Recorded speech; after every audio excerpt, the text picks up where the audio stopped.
अस्सलाम वालेकुम नाज़रीन, जो मेज़बान एहसान नारिजो अॼु ख़बरनामे सां तव्हांजी ख़िदमत में हाज़िर आहियां। इस्लामाबाद में एहसान नारिजो जी रिपोर्ट मुताबिक़ Rawalpindi Islamabad union of journalist जी तरफ़ां प्रेस इंफॉर्मेशन डिपार्टमेंट जे अॻियां अलाइक़ाई अख़बारनि जी 25% कोटा जी बहाली, क्लाइंट मीडिया जी बहाली ऐं सेंट्रलाइज़ मीडिया पॉलिसी जे ख़ात्मे लाइ शदीद मुज़ाहिरो कयो वियो, जंहिंखे पाकिस्तान फीडरल यूनियन ऑफ जर्नलिस्ट जे अॻूणे सदर अफ़ज़ल भट्ट, सहाफ़ती दुनिया में मज़ामती किरदार तौरु सुञातो वेंदड़ Nasir Zaidi, Rawalpindi Islamabad union of journalist जे अॻवान मुबारक ज़ैब, आमिर सजाद सैयद, PFU जे दस्तूर जे सदर शर्जील अमजद राव, क़ुर्बान सती, निसार अहमद ऐं सरदार शौकत महमूद खां अलावा ॿियनि अॻवाननि ख़िताब कयो। हुननि चयो त हुकूमत उन्हनि ज़ालिमाननि हरबनि सां मुल्क जे कुंड कुड़िश में शाया थींदड़ अख़बारुनि सां वाॻियल लखे माण्हुनि जे बेरोज़गार करे छॾियो आहे। हुननि चयो त जेकॾहिं हुकूमत पंहिंजे कयल वाइदनि खे वफ़ा न कयो त पार्लियामेंट जे अॻियां डिघी जदोजहद लाइ गॾु थींदासूं ऐं असांखे पंहिंजे हक़नि जो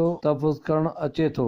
शिकारपुर मां अब्दुल मालिक सुमरो जी रिपोर्ट मुताबिक़ शिकारपुर ज़िले अंदरि कोरोना जा कलूर जारी। ज़िले में 2522 टेस्टूं कयूं वियूं, जिन मां 163 केस पॉज़िटिव आया, जॾहिं त 992 टेस्टूं नेगेटिव आयूं ऐं 9 माण्हू जान जी बाज़ी हाराए विया। जिन जूं टेस्टूं मुस्बत आयूं उन्हनि मां 128 खे घरनि ते आइसोलेट कयो वियो, जॾहिं त 15 खे सेंटर ते रखियो वियो, जॾहिं त 25 माण्हू सिहतयाब थी विया आहिनि। सकरन मां राजकुमार ओड जी रिपोर्ट मुताबिक़ काज़ी अहमद लग ॻोठ सोहू ख़ान जो रहवासी मिसकीन हाल पोरियत 25 सालनि जो नौजवान वज़ीर अली लगारी गुज़िरियल केतिरनि सालनि खां रत जे कैंसर जहिड़े मौज़ी मर्ज़ में मुब्तला आहे।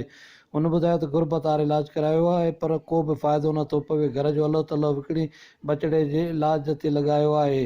संदसि पीउ सन अमड़ ॻाल्हाईंदे सरंदीअ वारनि खे मदद जी अपील कई आहे। मटियारीअ मां अवेस गुल मेमून जी रिपोर्ट मुताबिक़ मटियारीअ में हुकूमत जे सख़्तु लॉकडाउन वारे हुकुम खां पोइ मटियारीअ में जुमे ते सख़्तु लॉकडाउन करायो वियो। ज़रूरत वारियुनि शयुनि खां अलावा को बि दुकान खुलियल कोन हो। वॾे तइदाद में पुलिस ऐं रेंजर्स जा जवान गश्त कंदा रहिया। अहिड़ी अचानक सख़्तु लॉकडाउन खां पोइ माण्हू हैरान थी विया, जिन ज़रूरत वारियूं शयूं बि न ख़रीद कयूं हुयूं। मलीर मां शहज़ाद कबूल जी रिपोर्ट मुताबिक़ मलीर जो MP हाजी गुलाम मुर्तज़ा बलोच कोरोना जी जंग विढ़ंदे विढ़ंदे पाण कोरोना जे भर चढ़ी वियो।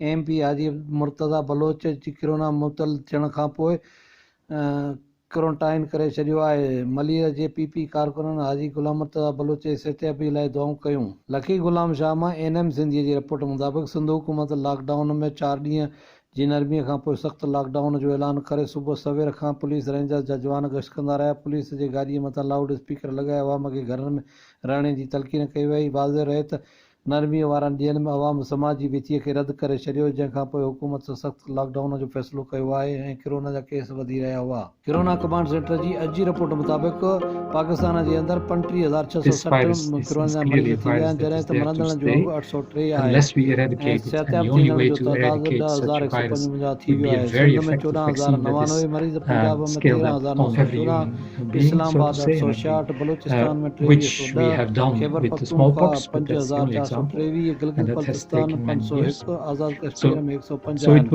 ॿिए तरफ़ दुनिया में कोरोना जे मरीज़नि जो 45,69,379, मरंदड़नि जो तइदाद 3,04,798, सिहतयाब थींदड़नि जो अंक 17,24,919 ते पहुची वियो आहे।